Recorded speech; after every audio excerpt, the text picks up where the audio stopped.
भाजप आणि शिंदे सेनेतील संघर्ष दिवसेंदिवस वाढत चाललेला आहे। एकीकडे शिंदेंच्या ड्रीम क्लस्टरला भाजपाने विरोध केलेला आहे, तर दुसरीकडे एसटी महामंडळाच्या कारभारावर अर्थ खात्याने ताशेरे उठलेले आहेत। त्यामुळे भाजप शिंदे सेना आमने सामने कशी आलेली आहे पाहूयात या स्पेशल रिपोर्टमधनं।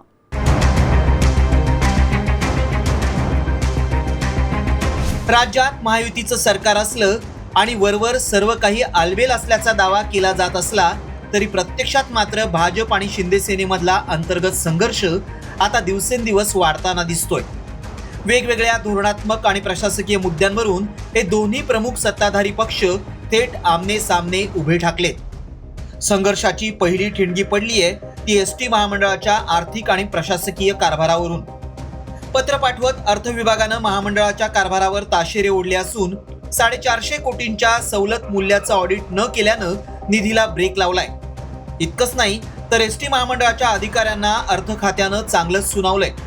त्यामुळे महामंडळाच्या या ढिसाळ कारभारावर मित्रपक्षाकडूनच ताशेरे ओढले गेल्यामुळे शिंदे सेनेत नाराजी आहे। मात्र परिवहन मंत्र्यांनी निधीला ब्रेक लावल्याची माहिती फेटाळून लावली आहे। नाही, अर्थ खात्यानं कुठल्याही निधीला ब्रेक वगैरे काही लावलेलं नाही। अर्थ खात्याच्या प्रधान सचिवांशी काल माझी चर्चा झाली। बसेस 8300 आमच्या भविष्यामध्ये येणार आहेत, बऱ्याच बसेस आलेल्या सुद्धा आहेत आणि त्यांनी काही प्रश्न विचारले, त्या प्रश्नांना उत्तरं आमच्या एसटी महामंडळाच्या माध्यमातून एमडीना देण्याच्या सूचना मी केलेल्या आहेत। दुसरीकडे उपमुख्यमंत्री एकनाथ शिंदे यांचा ठाणे शहराच्या पुनर्विकासाचा अत्यंत महत्वाकांक्षी आणि ड्रीम प्रोजेक्ट मानल्या जाणाऱ्या क्लस्टर योजनेवर भाजपचे ठाण्यातील आमदार संजय केळकर यांनी तीव्र आक्षेप घेतलाय।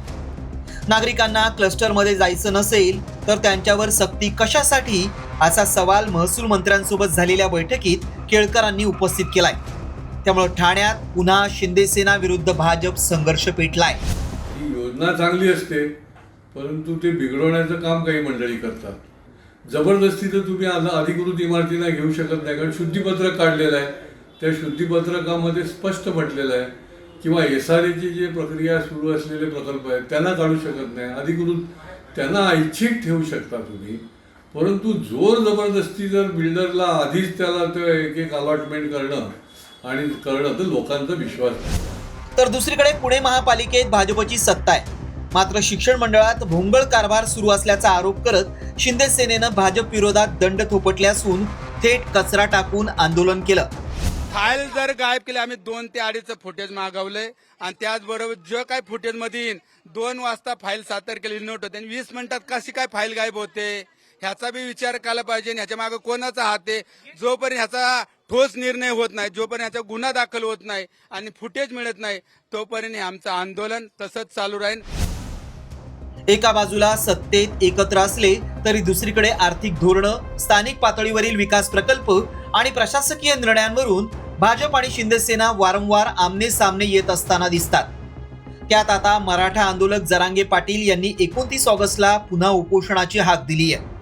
त्यामुळे भाजप आणि शिंदे सेनेत संघर्ष सुरू असून मुख्यमंत्री फडणवीसांना अडचणीत आणण्याचे प्रयत्न सुरू आहेत की काय असा सवाल आता उपस्थित होतोय। ठाण्याहून विकास काटे, पुण्याहून सचिन जाधवसह भरत मोहोळकर, साम टीव्ही न्यूज, मुंबई।